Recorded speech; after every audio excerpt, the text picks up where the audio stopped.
আসসালামু আলাইকুম রহমতুল্লাহি ওয়া বারাকাতুহু। আগামী জাতীয় সংসদ নির্বাচন 2026 সালের ফেব্রুয়ারি মাসের 12 তারিখে বাংলাদেশের সর্বস্তরের জনগণকে আমি আহ্বান জানাবো, বিএনপির মনোনীত সকল প্রার্থীকে ধানের শীষ মার্কা ভোট দিয়ে নির্বাচিত করে বিএনপির চেয়ারম্যান তারেক রহমানের হাতে রাষ্ট্র পরিচালনার দায়িত্ব দিবেন। বিএনপির হাতে বাংলাদেশ নিরাপদ। বিএনপি দীর্ঘ 16-17 বছর গণতন্ত্র প্রতিষ্ঠা করার জন্য, ন্যায় বিচার প্রতিষ্ঠা করার জন্য আন্দোলন সংগ্রাম করে স্বৈরাচারের হাতে জুলুম নির্যাতনের শিকার হয়েছে।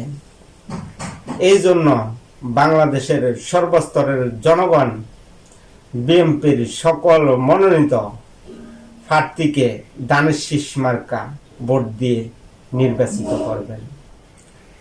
বিএনপি নির্বাচিত হয়ে রাষ্ট্র পরিচালনার দায়িত্ব পেলে বিএনপি বাংলাদেশের জনগণকে যে প্রতিশ্রুতি দিয়েছে, এই প্রতিশ্রুতি বিএনপি বাস্তবায়ন করবে ইনশাআল্লাহ।